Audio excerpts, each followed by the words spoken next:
Hello everyone. आज हम next chapter start करेंगे अपना, that is bio inorganic chemistry. अब देखो, जैसे कि इसके नेम से ही पता चल रहा है, बायो इनऑर्गेनिक केमिस्ट्री का मतलब क्या है। बायो मतलब कि जहाँ पे हम जो है लाइफ प्रोसेसेस के बारे में पढ़ते हैं।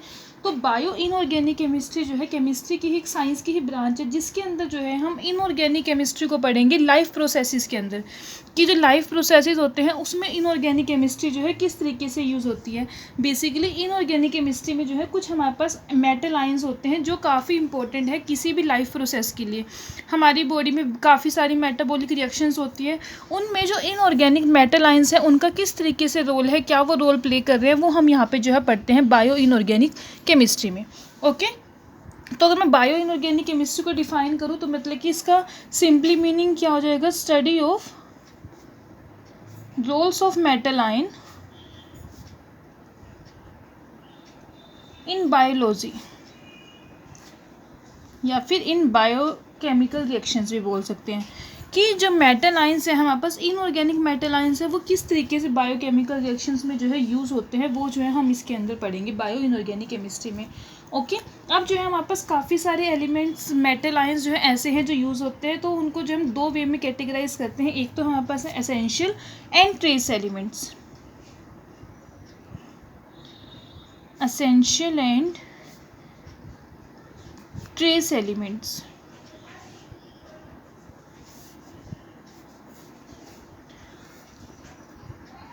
अब देखो, बायो इनऑर्गेनिक केमिस्ट्री की स्टडी से हमें क्या पता चलता है, ये कुछ मेटल आयन जो हैं जो हमारी जो बॉडी की नॉर्मल ग्रोथ है या फिर बायोलॉजिकल प्रोसेसेस की जो फंक्शनिंग है उसमें जो है काफ़ी मेजर रोल प्ले करते हैं। जैसे सबसे सिंपल मैं एग्जांपल लेके चलूँ, हमारी बोन्स हैं, टीथ हैं, उसमें कैल्शियम आयन यूज़ होता है। इसी तरीके से फॉस्फेट है वो भी प्रेजेंट होता है। तो एलिमेंट ऐसे ऐसे मेटल आयन जो हमारी बॉडी की ग्रोथ के लिए, हमारी बॉडी की फंक्शनिंग के लिए रिक्वायर होते हैं, उन एलिमेंट्स के जो है यहाँ पे हम स्टडी करते हैं। अब जो एलिमेंट्स हैं, अगर कोई एलिमेंट हमारे पास लार्ज अमाउंट में प्रेजेंट हो उसे हम कहते हैं बल्क में, कि ये जो है एलिमेंट बल्क में प्रेजेंट है। लेकिन अगर कोई एलिमेंट की वो एसेंशियल है, जरूरी है हमारी बॉडी के लिए, लेकिन स्मॉल अमाउंट में प्रेजेंट हो, तो उसको हम बोल देते हैं ट्रेस एलिमेंट। ओके, तो सबसे पहले जो है एसेंशियल एलिमेंट्स की बात करें कि एसेंशियल एलिमेंट्स कौन से होंगे। एसेंशियल का मतलब कि important means that are required या फिर which are required for the maintenance of life. और ऐसा नहीं है कि मैं सिर्फ ह्यूमन बींग्स की बात करूँ, दोनों के लिए, plants as well as animals, maintenance of life of plants and animals, उन एलिमेंट्स को हम बोल लेंगे एसेंशियल एलिमेंट्स। मतलब ये एलिमेंट जो है हमारी बॉडी के लिए, प्लांट्स के लिए काफ़ी इंपॉर्टेंट है, और अगर ये एलिमेंट जो है एब्सेंट होते हैं कहीं पे भी, तो उससे क्या होगा, कुछ ना कुछ जो है इम्पेयरमेंट आ जाएगी बॉडी के अंदर। तो कोई भी एलिमेंट है उसको हम एसेंशियल कब बोलेंगे, कि वो एलिमेंट हमारे लिए एसेंशियल है, क्योंकि अगर उसकी डेफिशिएंसी होती है, मीन्स कि अगर हम उसे अपनी डाइट में कम कर रहे हैं या फिर उसका इंटेक नहीं कर रहे हैं, तो उसकी वजह से क्या हो, हमारी बॉडी में कुछ ना कुछ इम्पेयरमेंट या फिर कुछ डेफिशिएंसी आ जाए, और अगर हम दोबारा से उस एलिमेंट को लेना स्टार्ट कर दें तो उससे क्या हो, वो जो डेफिशिएंसी आई थी वो रिमूव हो जाए, उसे हम बोल देते हैं एसेंशियल एलिमेंट। सबसे सिंपल एग्जांपल लेके चलते डेली लाइफ से, जैसे हम बात करते हैं ब्लड की।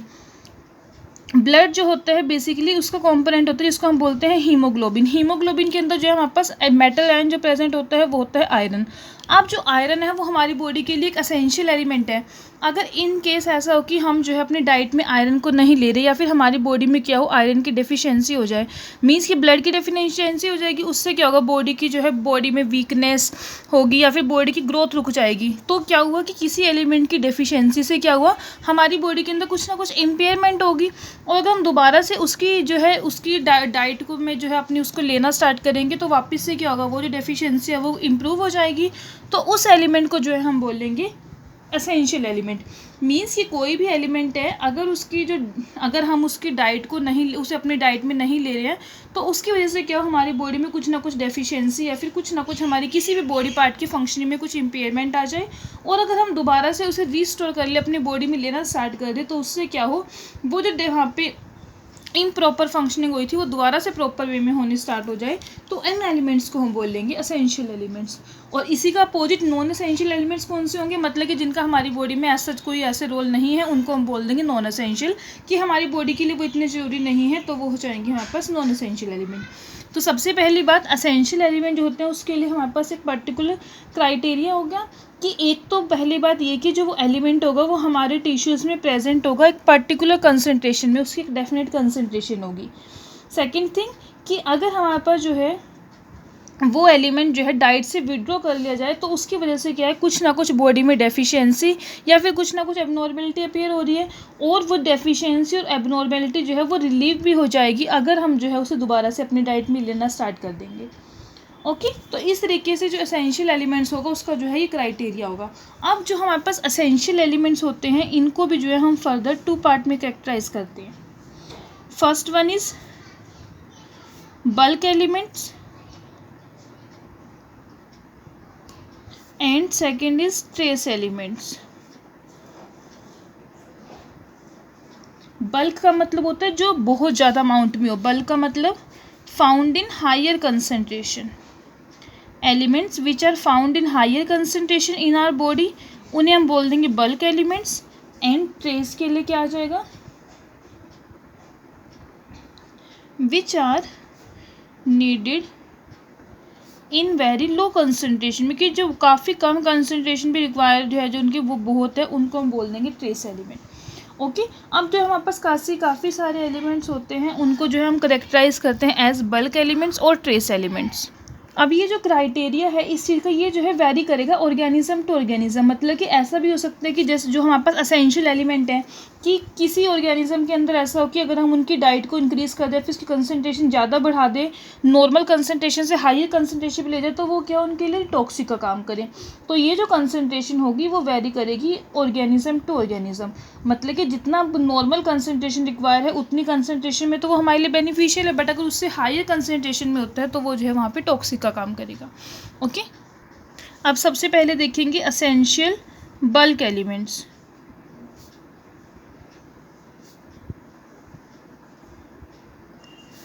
असेंशियल बल्क एलिमेंट्स में जो सबसे फर्स्ट एलिमेंट आपके पास पोटेशियम। अब देखो, पोटेशियम जो है हमारी बॉडी का जो फ्लूइड होता है, मेन जो है ये पार्ट है, या फिर कहूँ केटाइन है, मेजर केटाइन इन इंट्रासेलुलर फ्लूइड। मेजर केटाइन इन इंट्रासेलुलर फ्लूइड, हमारी बॉडी का जो इंट्रासेलुलर फ्लूइड है उसका जो मेजर केटाइन है वो होता है पोटेशियम। साथ के साथ जो है ये बॉडी में जो है नर्व एक्शन की जो भी नर्व का एक्शन होना है या फिर फंक्शनिंग ऑफ हार्ट, उस चीज़ में जो है पोटेशियम मेजर रोल प्ले करता है।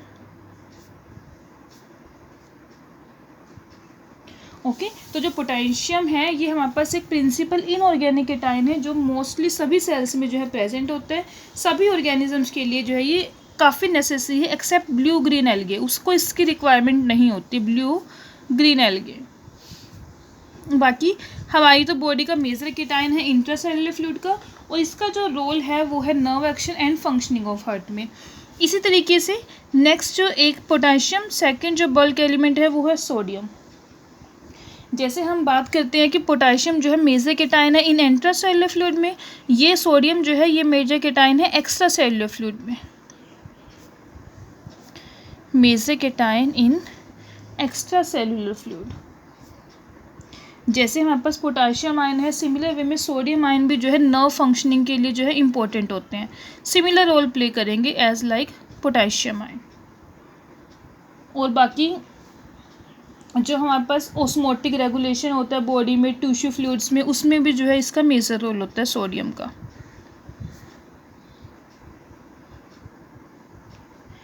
Potassium ion and sodium ion दोनों के दोनों जो है काफ़ी इंपॉर्टेंट रोल प्ले करते हैं किसी भी स्पेसिफिकली एंजाइम एक्टिविटी के लिए। मतलब कि एंजाइम की एक्टिविटी को, किसी स्पेसिफिक एंजाइम, किसी पर्टिकुलर एंजाइम की एक्टिविटी को इंक्रीज़ करने का जो काम है उसमें भी जो है इन दोनों आयंस का जो है मेजर रोल प्ले होता है। ओके, तो सोडियम एंड पोटेशियम जो है दोनों ही इंपॉर्टेंट है। सोडियम जो है एक्स्ट्रा सेलुलर फ्लूइड में प्रेजेंट होता है और पोटेशियम जो है इंट्रासेलुलर फ्लूइड में प्रेजेंट होता है। अब इसके बाद नेक्स्ट आता है कैल्शियम। एक होता है फोर्थ वन इज़ मैग्नीशियम। इन दोनों का भी साथ साथ जैसे सोडियम एंड पोटेशियम का रोल है ऐसे ही इन दोनों का है। कैल्शियम जो है बेसिकली प्रेजेंट होता है in the form of carbonates, calcium carbonate bones में, टीथ में। सिमिलर वे में जो मैग्नीशियम है ये प्रेजेंट होता है इन फॉर्म ऑफ फॉस्फेट्स।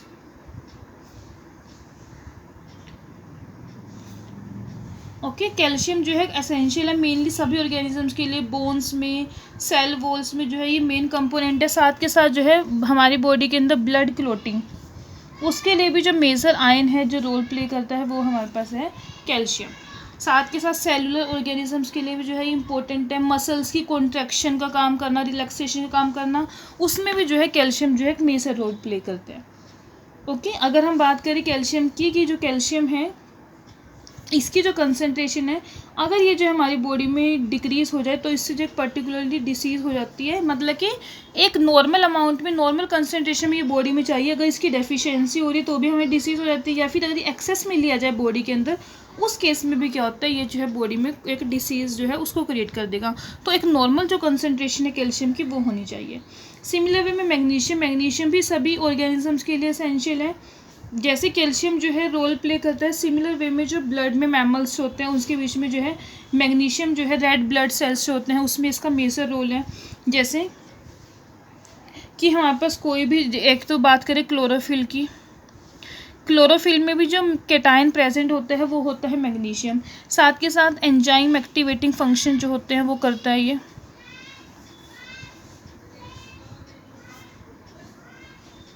अब जो हमारी बॉडी को एनर्जी प्रोवाइड करते हैं, एनर्जी किससे मिलती है? एटीपी से। एटीपी जो है उसकी हाइड्रोलिसिस होती है और वो कन्वर्ट हो जाता है एडीपी में। तो इसमें जो इंट्रैक्शन होती है वो किसके साथ होती है? मैग्नीशियम 2 पॉजिटिव आयन के साथ होती है। इसमें जो है मेन रोल जो प्ले करता है वो प्ले करता है मैग्नीशियम 2 पॉजिटिव आयन। ये जो है एटीपी मॉलिक्यूल के साथ जो है इंटरेक्ट करेगा और इसको जो है कन्वर्ट कर देगा एडीपी में plus HPO4 2 negative plus hydronium ion. Okay, तो इस तरीके से जो है यहाँ पे एटीपी जो एनर्जी करेंसी है बॉडी की उसमें जो इंट्रैक्शन होती है वो मेजर जो कैटायन है वो कौन सा है? यहाँ पे मैग्नीशियम। अब इसके बाद जो नेक्स्ट एसेंशियल बल्क एलिमेंट, अब ये जो हम एलिमेंट्स पढ़ रहे हैं ना ये वो वाले पढ़ रहे हैं जो हमारी बॉडी में बल्क में, मतलब कि काफ़ी लार्ज कंसनट्रेशन में प्रेजेंट होते हैं। Next one is phosphate.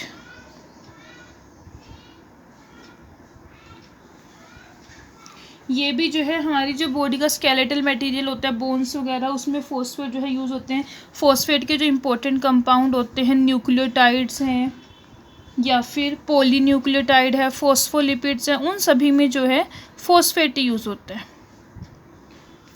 Okay, और अगर मैं बायोकेमिकल इंपॉर्टेंस की बात करूँ कि जो हमारी बॉडी में मेटाबॉलिज्म है कार्बोहाइड्रेट्स फैट्स का, उस सभी में जो है मेजर रोल प्ले करता है phosphate. Metabolism of carbohydrates, fats, vitamins, तो ये सभी जितने भी मेटाबॉलिक रिएक्शन है इसमें जो है फॉस्फेट जो है इसका जो है मेजर रोल होता है। ओके, और जो नॉर्मल फॉर्मेशन है बोन्स की वो भी डिपेंड करती है, एक तो डाइट में हम फॉस्फोरस कितना ले रहे हैं और साथ में साथ जो है कैल्शियम एंड फॉस्फेट जो बोन्स है, बोन्स की फॉर्मेशन हो रही है, बोन्स की जो स्ट्रेंथ है वो डिपेंड करती है एक तो कैल्शियम और सेकेंड जो है फॉस्फेट के ऊपर। अब ये जो 5 एलिमेंट्स हमने पढ़े, potassium, sodium, calcium, magnesium and phosphate, ये जो 5 मेटल आयंस है ये जो है एसेंशियल बल्क एलिमेंट्स में आते हैं। अब इसके बाद जो हम पढ़ेंगे essential trace elements. Essential trace elements, वैसे तो टोटल अगर मैं बात करूँ टोटल जो है 19 ऐसे एलिमेंट्स हैं जो एसेंशियल ट्रेस एलिमेंट्स के फॉर्म में जो है प्रेजेंट होते हैं, बट उसमें से जो है मेन जो है 3 है active metal. First one is iron, copper and zinc, ये 3 जो है इसमें मेनली आते हैं। बाकी जो रिमेनिंग एलिमेंट्स है वो जो प्रेजेंट होते हैं वो होते हैं अल्ट्रा ट्रेस फॉर्म में। एक तो हो गया ट्रेस और एक हो गया अल्ट्रा ट्रेस। अल्ट्रा ट्रेस का मतलब है कि उनका जो बॉडी में अमाउंट है वो लेस देन होता है 10 मिलीग्राम, 10 मिलीग्राम से भी कम अमाउंट में जो है वो प्रेजेंट होते हैं, इसलिए हम उनको बोल देते हैं ultra trace element. Near about ये मैं अडल्ट ह्यूमन बींग्स की बात कर रही हूँ। ओके, और जो मैं न्यूट्रिशनल रिक्वायरमेंट की बात करें कि जो एसेंशियल ट्रेस एलिमेंट्स है इनकी जो है कि काफ़ी सारी जो बॉडी के अंदर एंजाइमेटिक रिएक्शंस होती है उन सभी में जो है ये जो आयंस है ये मेजर रोल प्ले करते हैं। जैसे सबसे फर्स्ट बात करें आयरन की, बायोलॉजिकल सिस्टम में जो मेन अबंडेंस एलिमेंट में प्रेजेंट होता है एसेंशियल ट्रेस एलिमेंट्स में, वो है आयरन। और आयरन जो है, अभी आप आगे से आके पढ़ोगे, पोरफायरिन कॉम्प्लेक्सेस, उसमें जो मेटल आयन प्रेजेंट होता है वो होता है iron. Porphyrin complexes basically haemoglobin and myoglobin, ये दो होते हैं पोरफायरिन कॉम्प्लेक्सेस। इसमें जो मेटल आयन प्रेजेंट होता है सेंटर में, वो होता है हमारे पास आयरन। हमारी बॉडी में जो है टोटल 70% जो आयरन है वो in the form of haemoglobin present होता है एंड 3% जो है in the form of myoglobin present होता है। रिमेनिंग जो आयरन है वो स्टोर्ड होता है in the form of ferritin. Ferritin जो है बेसिकली एक आयरन स्टोरेज प्रोटीन ही है हीमोग्लोबिन एंड मायोग्लोबिन की तरह। साथ के साथ जो है प्लांट में, क्लोरोप्लास्ट में, फंगी में भी जो है प्रेजेंट होते हैं। ओके, तो जो आयरन है वो बेसिकली 3 फॉर्म्स में, सबसे ज़्यादा जो अमाउंट में है वो है हीमोग्लोबिन की फॉर्म में हमारी बॉडी में, देन मायोग्लोबिन, और जो रिमेनिंग पार्ट है वो है इन दी फॉर्म ऑफ फेरेटिन। अब जो बेसिकली हम जो आयरन है जो डाइट के थ्रू ले रहे हैं, जो खाना खा रहे हैं, उससे जो हमें मिल रहा है, सबसे पहले जो है वो हमारे पास होता है Fe3 पॉजिटिव की फॉर्म में। डाइटरी मटेरियल से जो मिल रहा है, तो सबसे पहले जो फर्स्ट स्टेप होगा वो ये होगा कि जो Fe3 पॉजिटिव है ये रिड्यूस्ड हो जाएगा Fe2 पॉजिटिव में। ओके, और ये जो काम होता है ये कहाँ पे होता है? गैस्ट्रो इंटेस्टिनल ट्रैक्ट में ये काम होता है, गैस्ट्रो इंटेस्टिनल ट्रैक्ट। अब उसके बाद क्या होगा? पहले के Fe2 पॉजिटिव में कन्वर्ट हो गया, उसके बाद जो बॉडी के सेल्स हैं वो क्या करेंगे? इसको एब्सॉर्ब कर लेंगे, और जो रिमेनिंग रह जाएगा वो वापस से जो है Fe2 पॉजिटिव कन्वर्ट हो जाएगा Fe3 पॉजिटिव की फॉर्म में। ये है आपके पास Fe3 पॉजिटिव, Fe2 पॉजिटिव आया, और जिसका रिमेनिंग पोर्शन है वो वापस से ferritin in the form of Fe3 positive. Basically जो फेरेटिन है लीवर में और बोन मैरो में प्रेजेंट होता है। ये जो Fe2 पॉजिटिव है in equilibrium with heme group, Fe2 positive, porphyrin ring होगी, उसके साथ जो है कॉम्प्लेक्स बना लेगा जिसको हम बोलते हैं हीम ग्रुप, और आगे फिर फर्दर ग्लोबिन के साथ कंबाइन होके ये बन जाएगा हीमोग्लोबिन, इस तरीके से। ओके, तो इस तरीके से जो है ये इसमें जो है टोटल पाथवे इन्वॉल्व होता है कि किस तरीके से जो हमारे पास आयरन हमें मिल रहा है डाइटरी मटेरियल में, वो किस तरीके से जो है कन्वर्ट हो रहा है हीमोग्लोबिन में, और फिर रेस्ट जो रिमेनिंग है वो हो जाएगा फेरेटिन की फॉर्म में।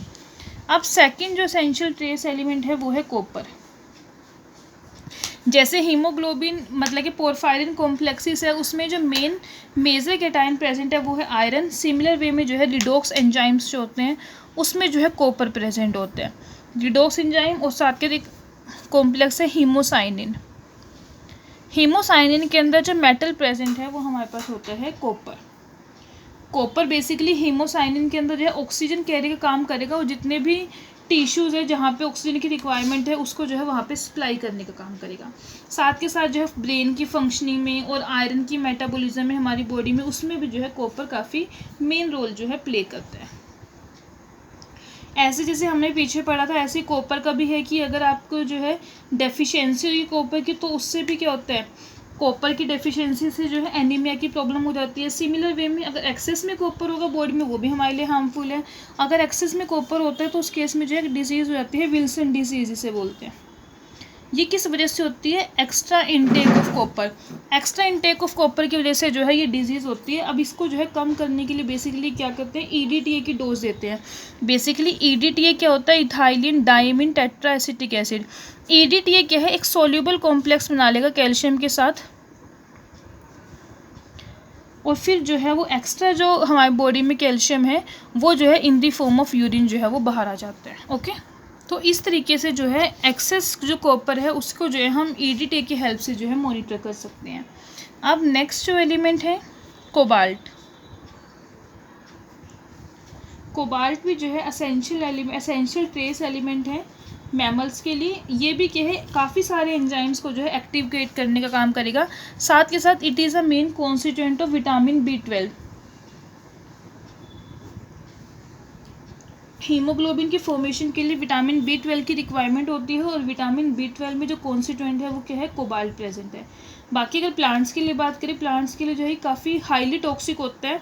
मैमल्स के लिए इतना ज़्यादा मॉडरेटली होता है, बट प्लांट्स के लिए जो है ज़्यादा टॉक्सिक होता है। अगर हमारे पास कोबाल्ट सोल्ट जो है वो सॉइल में प्रेजेंट हो तो वो क्या करते हैं, सॉइल की जो हेल्थ है उसको जो है इम्प्रूव कर देंगे। Next one is lead. Lead की अगर हम ऐसा सच बात करें, कोई भी इसका बायोलॉजिकल फंक्शन नहीं है हमारी बॉडी में, ऐसा इसका कोई भी बायोलॉजिकल फंक्शन जो है नहीं है। बाकी अगर प्लांट्स के लिए बात करें, प्लांट्स के लिए भी हाईली टॉक्सिक होता है, ह्यूमन बींग्स मैमल्स के लिए भी टॉक्सिक है। और जो लेड, जो बेसिकली लेड जो है इनटेक हो जाता है तो उसे बोलते हैं लेड पॉइजनिंग। और जो लेड पॉइजनिंग का मेन जो सिम्टम है वो है एनीमिया, की बॉडी के अंदर जो है खून की कमी हो जाना। ओके, तो इसका जो है ऐसा कोई रोल नहीं है हमारी बॉडी के अंदर। Next one is zinc. जैसे हमने आयरन के बारे में बात की थी, सिमिलर वे में जिंक भी जो है एक असेंशियल एलिमेंट है मेनली सभी ऑर्गेनिजम्स के लिए। First one essential trace element में आता है इंपॉर्टेंट एलिमेंट आयरन, और सेकेंड वन जो है वो है zinc. Okay, near about 70 enzymes में जो है जिंक जो है प्रेजेंट होता है, यूज़ होता है, और ये जो है वर्क करता है एज अ लुइस एसिड। वैसे हमारे पास केटाइंस है, डाइवेलेंट केटाइंस, मैग्नीशियम 2 पॉजिटिव अभी तो यूज़ कर चुके हैं हम, कैल्शियम 2 पॉजिटिव भी कर सके हैं, बट जो जिंक 2 पॉजिटिव है वो जो है गुड लुइस एसिड का जो है यहाँ पे वर्क करता है, स्ट्रॉन्गर लुइस एसिड होगा। एक हमारे पास रिएक्शन होती है CO2 plus water, it will convert into carbonic acid.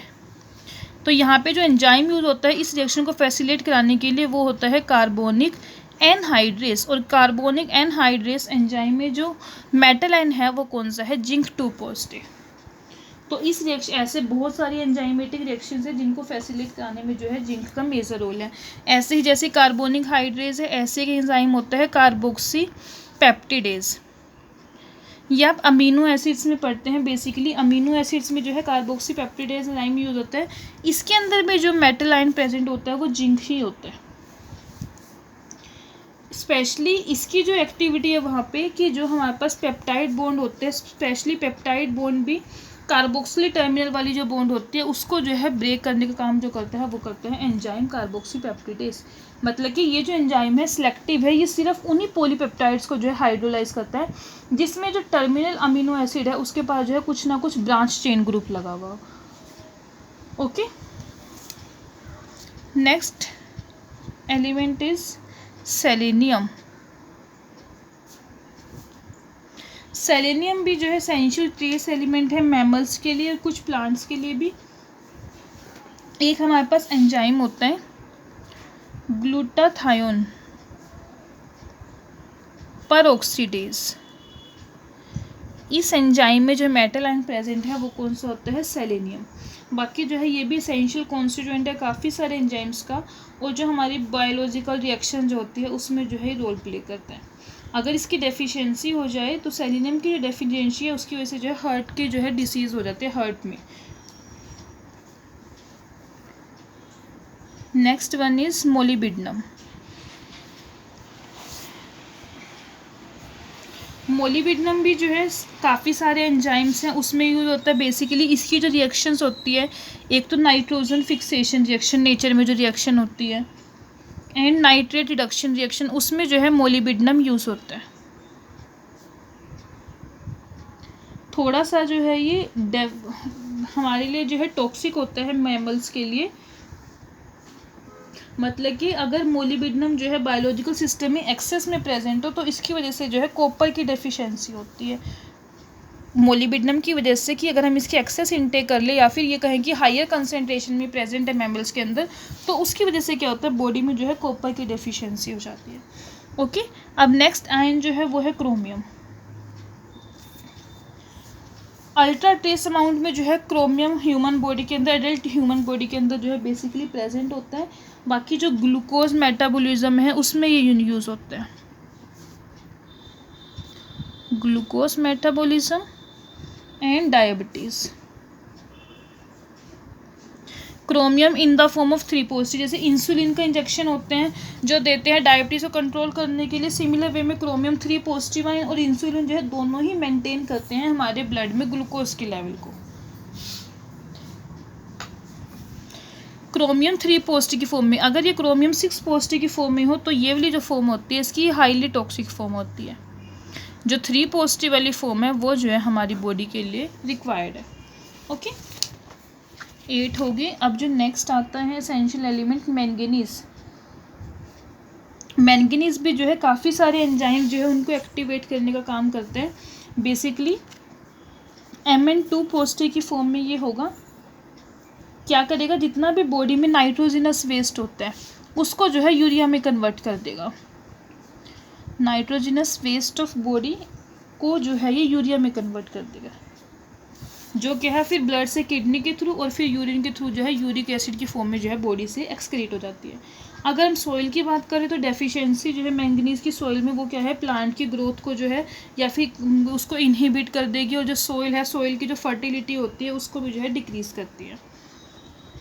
Next essential trace element is निकल।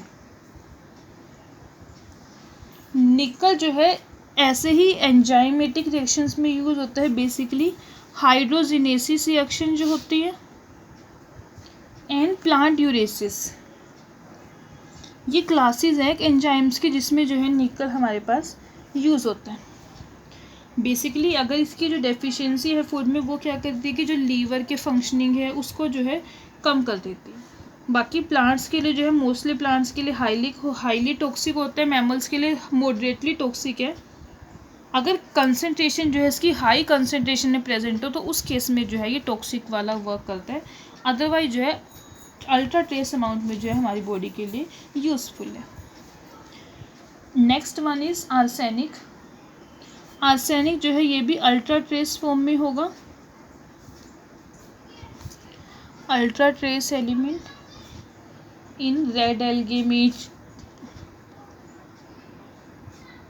प्रेजेंट होता है, और भी बाकी काफ़ी सारे मैमल्स में है इंक्लूडिंग ह्यूमन बींग्स।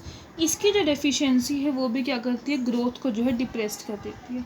बाकी प्लांट्स के लिए जो है मॉडरेटली टॉक्सिक होते हैं और मैमल्स के लिए ज़्यादा टॉक्सिक है अगर हमारे पास जो है ये अल्ट्रा ट्रेस अमाउंट से जो है ज़्यादा अमाउंट में प्रेजेंट हो। अल्ट्रा ट्रेस अमाउंट तो ठीक है, बट अगर उससे हल्की सी भी इसकी कंसनट्रेशन ज़्यादा हो जाएगी तो उस केस में जो है ये टॉक्सिक हो जाएगा। इसके बाद next one is cadmium. Cadmium भी जो है अल्ट्रा ट्रेस अमाउंट में प्रेजेंट होता है और इसका जो है एज सच कोई सिग्निफिकेंट यूज़ नहीं है लिविंग ऑर्गेनिजम्स में। सभी ऑर्गेनिक फॉर्म्स के लिए जो है ये टॉक्सिक होता है कैडमियम, नो सिग्निफिकेंट यूज़।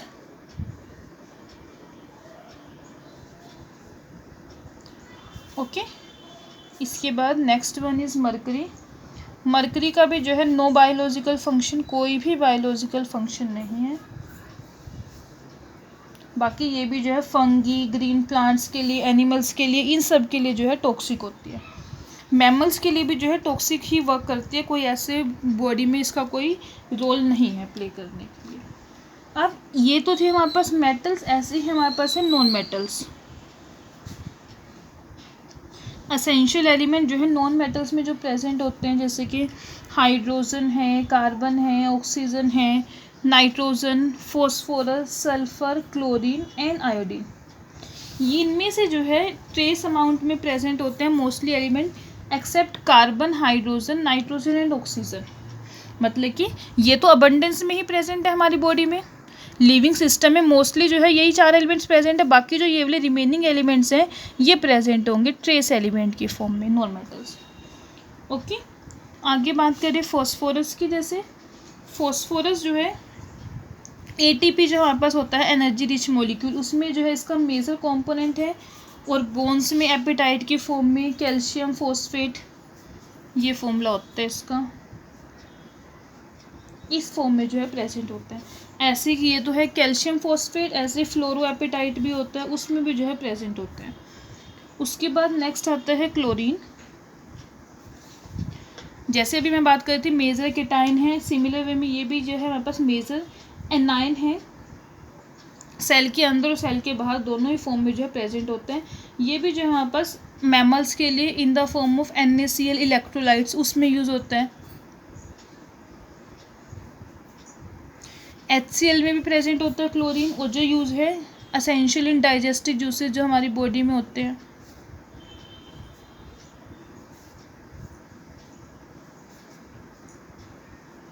अगर क्लोरीन की जो है डेफिशिएंसी हो जाए तो उससे जो है ग्रोथ के ऊपर फ़र्क पड़ता है, इम्पेयरमेंट आ जाती है उसके अंदर।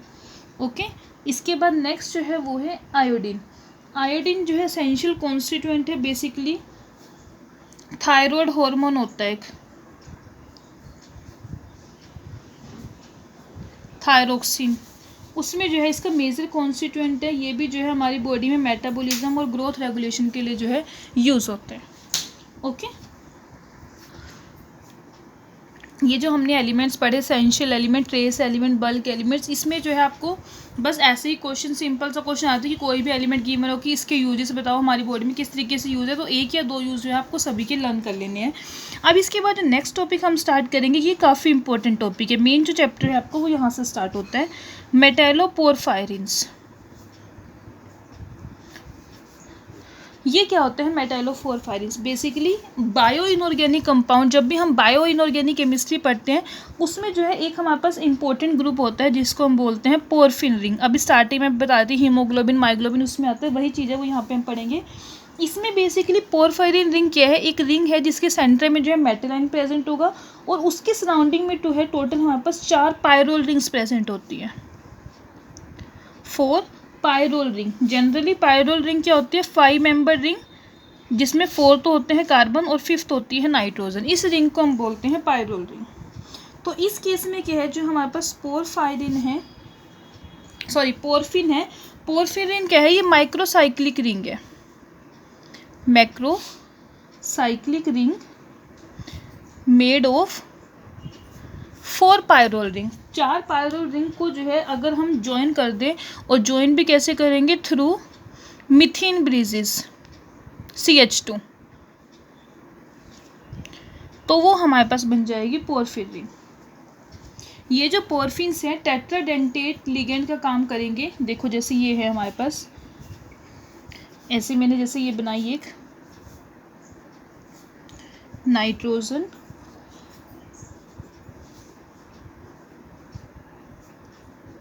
एक सेकेंड बना लो फिर बताती हूँ कैसे है। यहाँ पे भी NH, एक डबल बॉन्ड यहाँ पे आ जाएगी, फिर इसके साथ 5 मेंबर रिंग, एक नाइट्रोजन यहाँ पे,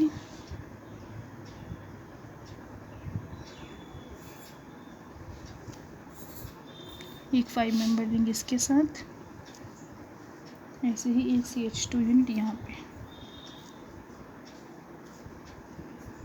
अब देखो जरा, थोड़ा जल्दी जल्दी बनाए तो स्ट्रक्चर आपको थोड़ा सा ऐसा दिख रहा होगा, बाकी इसे समझने की कोशिश करो। ये देखो मैंने क्या कहा था, पायरोल रिंग क्या है? 5 मेंबर रिंग है जिसमें एक नाइट्रोजन प्रेजेंट होती है।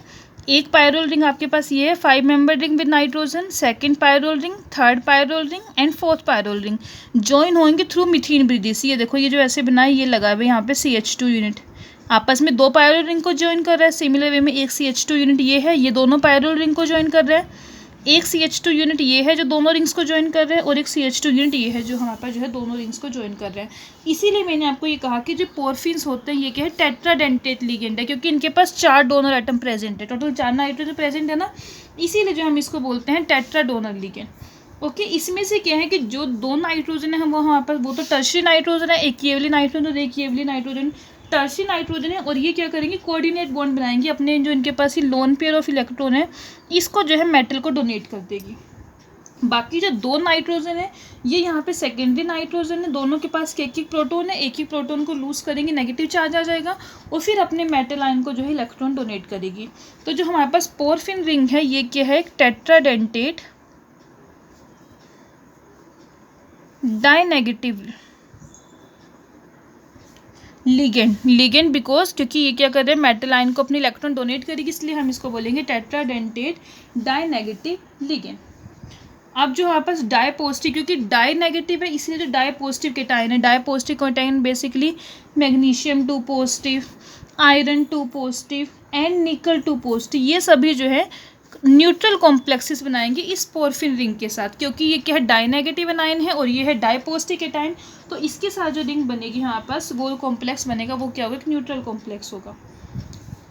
अब देखो जो मेरे पास ये 5 पोरफिन रिंग्स है, ये जैसे कार्बन है, इस कार्बन की अगर हम बात करें 1 2 एंड 3 बॉन्ड बनी है, फोर्थ यहाँ पे क्या होगा, हाइड्रोजन होगी।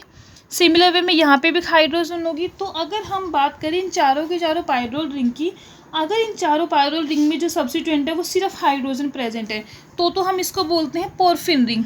और अगर यहाँ पे जो है सब्स्टिट्यूएंट प्रेजेंट हो कोई अदर देन हाइड्रोजन, मतलब कि हाइड्रोजन ना हो के कोई सब्स्टिट्यूएंट प्रेजेंट हो, सब्स्टिट्यूएंट अदर देन हाइड्रोजन, तो बस इसमें फ़र्क क्या होगा, फिर हम इस रिंग को बोलेंगे पोरफायरिन। ये है पोरफिन और यहाँ पे आ जाएगा पोरफायरिन, सिर्फ इतना सा फर्क होगा। पोरफिन कब है, देखो अभी इसके ऊपर एक भी सब्स्टिट्यूएंट नहीं है, सारे में हाइड्रोजन एटम प्रेजेंट है, तो ये है पोरफिन रिंग।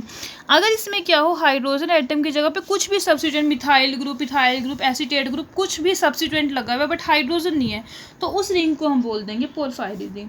तो पोरफायरिन रिंग बेसिकली हमारे पास क्या है, मैक्रोसाइक्लिक ही होगी, टेट्रापायरोल सिस्टम ही होगा, लेकिन इसमें क्या होगा, हमारे पास कोई ना कोई अलग अलग ग्रुप जो है प्रेजेंट होंगे।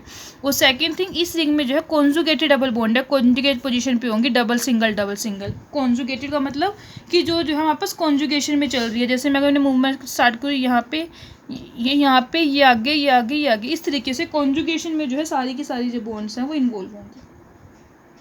ओके और ये जो कॉम्प्लेक्सेस है जिसमें जो है सेंटर में पोरफायरिन रिंग है, सेंटर में मेटल आयन प्रेजेंट है, इनको हम बोल देंगे मेटेलो पोरफायरिन्स। मेटल जो होगा यूजुअली डाइपोस्टिव आयन होगा, मतलब कि ऐसे कॉम्प्लेक्सेस जिसमें जो है मेटल आयन जो है पोरफायरिन रिंग में प्रेजेंट है, उन कॉम्प्लेक्सेस को हम बोलते हैं मेटेलो पोरफायरिन्स। बायोलॉजिकली काफ़ी इंपॉर्टेंट रोल्स प्ले करते हैं ये animal as well as plants दोनों के अंदर। ओके और जो अभी नेचर है मेटेलो पोरफायरिन का वो वेरी करेगा कि जो मेटल आयन है वो कैसा है, और साथ के साथ जो इसके ऊपर सब्स्टिट्यूएंट प्रेजेंट है, क्योंकि यहाँ पे मैं पोरफायरिन लिख रही हूँ, दैट मीन्स यहाँ पे कुछ ना कुछ सब्स्टिट्यूएंट भी प्रेजेंट होंगे। तो एक तो मेटल आयन के नेचर के ऊपर और सेकेंड थिंग जो सब्स्टिट्यूएंट प्रेजेंट है उनके नेचर के ऊपर जो है डिपेंड करेगा।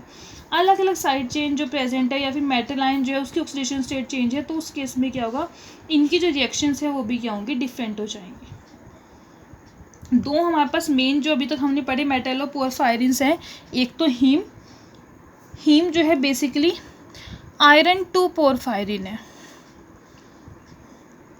देखो पोरफायरिन होगी ये रिंग, यहाँ पे कुछ भी सब्स्टिट्यूएंट प्रेजेंट है, मैंने लिखा आयरन 2, मतलब कि यहाँ पे जो है सेंटर में ये जो मेटल प्रेजेंट होगा वो यहाँ पे होगा आयरन, ऐसे बॉन्ड्स बनी होंगी, इसको हम बोलेंगे। ओके ये जो हीम हमारे पास ग्रुप है ये haemoglobin as well as myoglobin दोनों में जो है ये हीम ग्रुप जो है प्रेजेंट होता है। और सेकंड जो है हमारे पास वो है क्लोरोफिल जो है मैग्नीशियम 2 पोरफायरिन। ये दो जो है हमारे पास मेटेलो पोरफायरिन है मेन, जो इसकी हमें यहाँ पे स्टडी करनी है। फर्स्ट वन इज हीम जो है ग्रुप प्रेजेंट होता है, हीमोग्लोबिन एंड मायोग्लोबिन का सब यूनिट है, उसमें जो है आयरन 2 पोरफायरिन प्रेजेंट होगा, और जो क्लोरोफिल है उसमें जो है मैग्नीशियम 2 पोरफायरिन प्रेजेंट होगा। ओके अब इसके आगे का जो है डिटेल में हम आगे मेटेलो पोरफायरिन्स को पढ़ेंगे अपने नेक्स्ट लेक्चर में। Thank you.